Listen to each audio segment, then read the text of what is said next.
and the All Indiana Podcast Network. This is the News 8 Daily 8 Podcast, a Wish TV News 8 update. Hello, I'm Jeremy Jenkins, and this is your News 8 Daily 8 Podcast for Thursday, January 30th.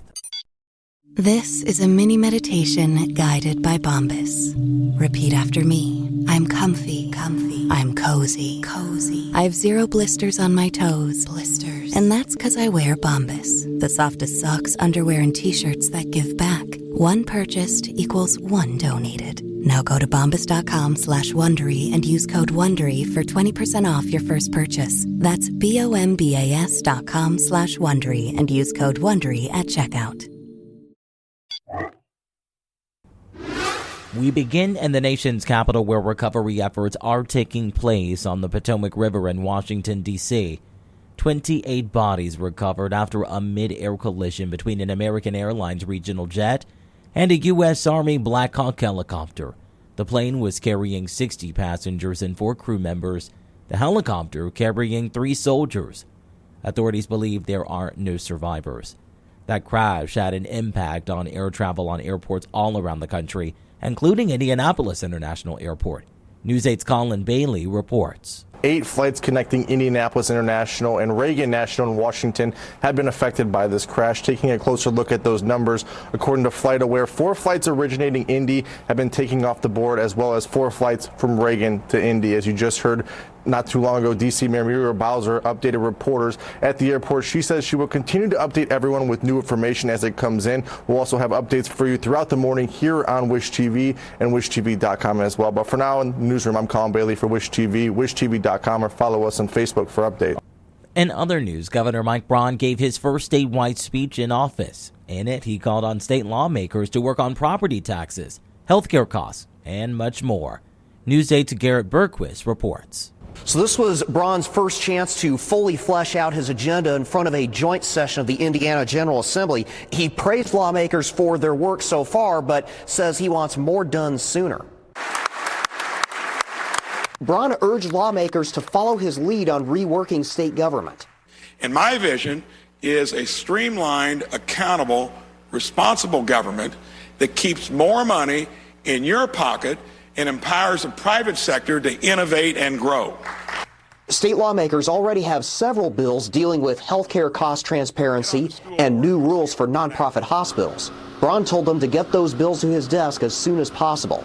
And he again urged them to cut and cap property taxes, especially for seniors and new homeowners. It'll have an impact on local governments, and I realize that.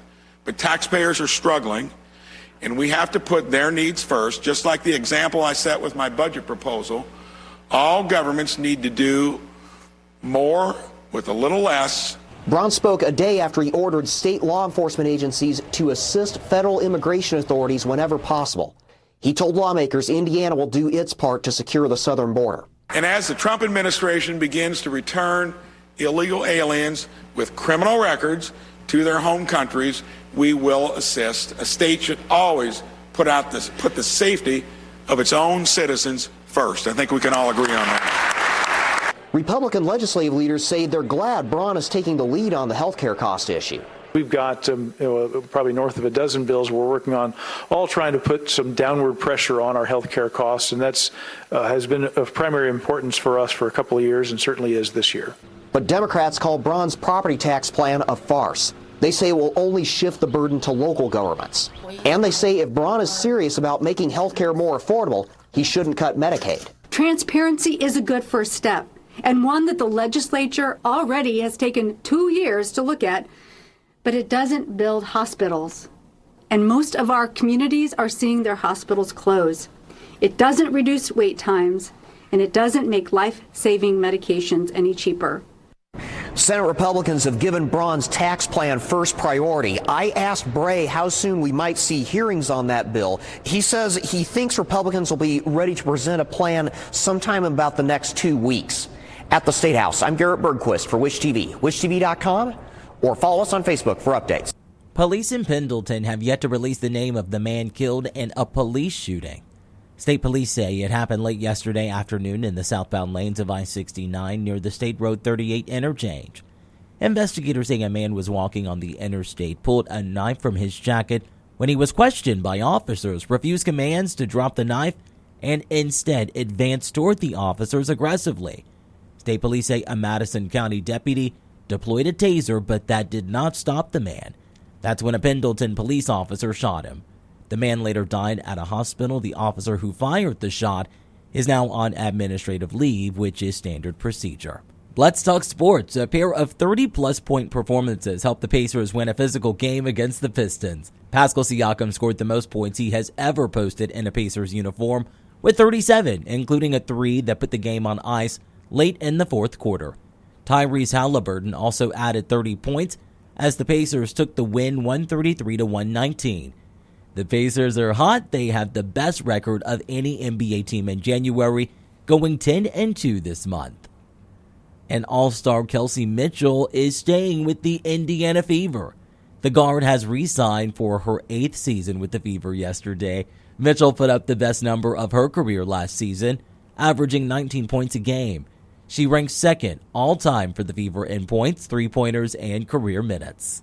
When it comes to weather conditions, things are feeling good outdoors, but pack those umbrellas. Storm Track 8 says they are tracking some rain chances. Meteorologist Tara Hastings has your News 8 Daily 8 forecast. So I think we're going to be above normal as far as temperatures go. I mean, we're talking about pretty mild conditions, I think, to end out the month, but we have some rain chances arriving later today. First part of the day going to be dry. In fact, we're dry right now. Live look here in Speedway, 32 degrees, but we've got the cloud cover around, and that cloud cover is going to thicken up all day long here. East-southeast winds, not bad, 3 miles an hour. Feels like temp coming in at 29. We're at 28 officially in Richmond, 32 here in Indy, 36 in Evansville, and about 30 degrees right now in Lafayette and Kokomo. Now, later today, we're going to be tracking some rain. We're fine right now, dry, and I think we'll be dry for the next several hours. It's after the lunch hour that we'll begin to see this rain shield move farther northward and enter the picture here right around 2, 3 o'clock, maybe 4 o'clock in the afternoon. And some of the rain could be moderate to heavy at times, especially in southern sections of Indiana. So we do have this excessive rainfall outlook here across parts of southern Indiana and then also parts of Kentucky as well. So more intense rainfall, I think, for the southern part of the state. Now, I do think here in Indianapolis, we're still going to get our fair share. We'll get up into the lower 40s by 11 o'clock today. Upper 40s later this afternoon, and right around 2, 3 o'clock, I think that rain will begin here in central Indiana. But temperatures, despite the cloud cover and the rain chances, 48 in Indy and lower 50s across parts of southern Indiana. We'll talk much more about the rainfall, how much we could see when it ends, and also have your weekend forecast as well coming up in a few minutes. To get a peek at Tara's full forecast, just head over to wishtv.com. And don't forget, weather conditions will change throughout the day. So to make sure you have the most up-to-date forecast, download the Wish TV Storm Track 8 app. And for a more detailed look at conditions, you can check out our Storm Track 8 weather blogs. This has been your News 8 Daily 8 podcast for Thursday, January 30th. I'm Jeremy Jenkins for Wish TV, wishtv.com, or follow us on Facebook for updates. This is the News 8 Daily 8 podcast, a Wish TV News 8 update on demand. For even more, on demand and on the go. Connect with Wish TV on Facebook at wishtv.com and on the free Wish TV mobile app. Thank you for listening. And be sure to like, subscribe, and follow this podcast for updates every weekday morning on the All Indiana Podcast Network and wherever you get your podcast.